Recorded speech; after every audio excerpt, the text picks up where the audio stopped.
Hey guys, it's your favorite coach, CWC here. I'm going to do a review of the Surface Pro 4. Surface Pro 4 comes in a couple different flavors. You can get the M3 processor, the i5, or the i7, and they are all the 6th gen Skylake processors.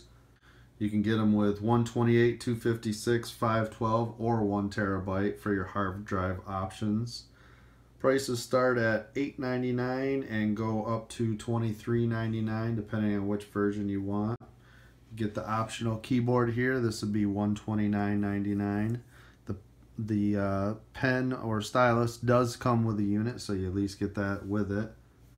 The optional keyboard really isn't an option for me. I think without it, it doesn't make it a Surface Pro 4 just because of the convenience of being able to use it the way that you do. The portability is second to none. I mean, you can literally just flip this thing up and you're ready to go. So that's the main thing that I like about this unit, is the fact that it's so portable, light, and easy to use. The system is only 1.67 pounds. With this keyboard added on, I believe you only get up to 2.3 or 2.4 pounds, so it's very light and compact.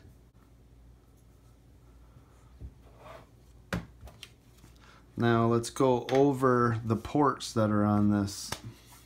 So on the right hand side, you're looking at the power adapter here. You've got one USB 3.0 port, a mini display port. You can see that the unit is vented all the way around.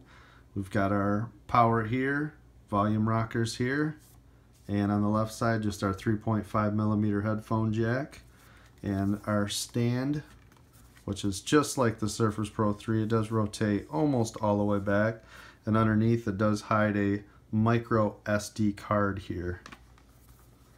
So one of the nice things about the unit is the fact that you can just pull this keyboard off just like that, and you're ready to go. So you can slap this down on a table, a counter, watch your Netflix videos, take it in your room, work on it, study. Makes it really nice. The front does have a 5 megapixel front facing camera. The back is an 8 megapixel shooter, which is great for lectures or taking pictures of anything, dropping them right into OneNote or Evernote. So that makes it really nice having a camera on the back.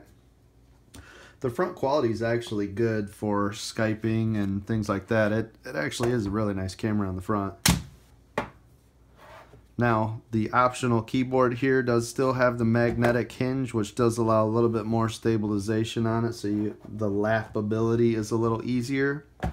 The keys are the Scrabble style keys, nice square, nice and tactile feeling. They have a good bit of depth to them when you push on them.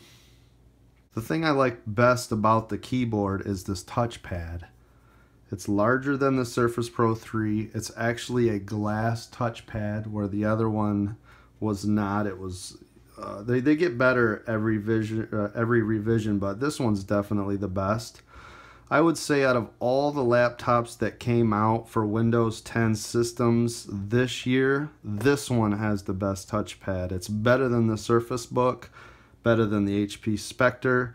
It's more of a glass feeling. It's just like the MacBook Airs or the MacBook Pros.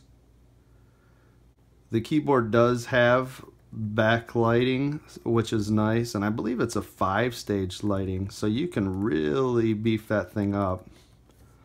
The speakers are still dual front-facing firing speakers, and they sound really good. They're actually louder than the Surface Pro 3 speakers were, which is a nice addition, and I didn't think they'd be able to do that, but they do sound a lot better. Just going to give you a sample of the audio quality with these speakers. Hey guys, CoachCWC here. I just wanted to give you my in-depth review of the iPad Pro, Logitech keyboard, and the Apple Pencil. Let's get into it and see what you think. Here is your coach's play-by-play on the spec. So you can see it's nice and clear, produces good sound quality. The iPad Pro comes with a 12.9-inch screen with a 2732 by 2048 resolution with 264 pixels per inch. They did a great job with those speakers. You love the fact that they're facing you instead of away, so it makes it extremely nice. especially when you're watching videos or you set this somewhere and you just want the sound right in your face. They did a great job with this.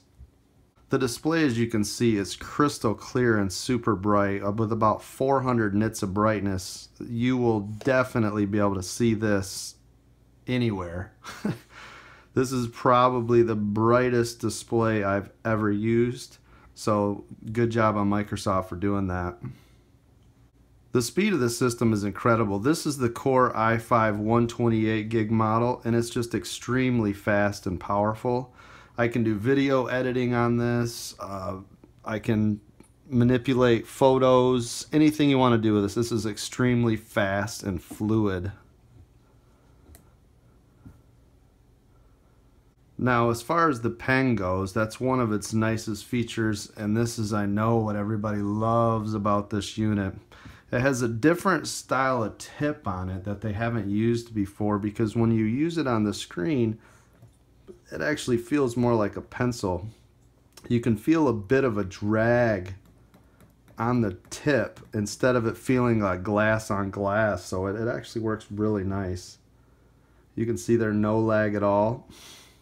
This also has an actual eraser, so you can erase using the back end of this pen, which is nice. I mean, that is a nice feature. The fact that if you just click once on the top of the pen here, it'll open up OneNote. So you can see here that OneNote opens up. Now the other cool feature that they added onto it is if you hold it, what's the weather today in Tampa Bay? The forecast in Tampa Bay shows mostly cloudy skies with a high of 82 and a low of 69. A little different than Michigan. I think it's 30 degrees here, but you can see that the way that they've actually used the pen to integrate it is a nice feature. They also have one button on here. People don't realize, I don't think, that right here on the bottom is actually a button. If you can see right where this magnetic strip ends. So instead of the old one where you had two buttons, which I didn't like because they always felt like they were in the way, you didn't feel like you could hold the pencil any certain way, I think this one actually works really nice. So as you're working, the button's right there at your fingertip. And of course with the Surface Pro 4, it has a magnet. So now we have a holder for our pen, which actually works either way. Makes it extremely convenient for on the go. I mean, 2 seconds, you get this baby open and you're ready to go. The fact that Microsoft is spending so much R&D on this particular unit is great, because now you're seeing all these other units that are coming out that are pretty much just like it. I know that the Yoga's a little different, and I do like the Yoga units. The only thing is with a Yoga, you're pretty much spending all your time with it being a laptop because it's so heavy. The second you flip that unit over and use it as a tablet, it's just not convenient with 3 pounds. But when you take this apart and you have 1.67 pounds, this is extremely light and portable. You can take this anywhere on the go, and you can hold this all day. This is a very light unit. Would I spend the money to purchase this unit? That's a definite yes. This is by far one of the greatest laptop and or tablets that have ever come out. That's it for my review video. I hope you liked it. If you would, please share, comment, subscribe, and I'll see you on the next one. Peace.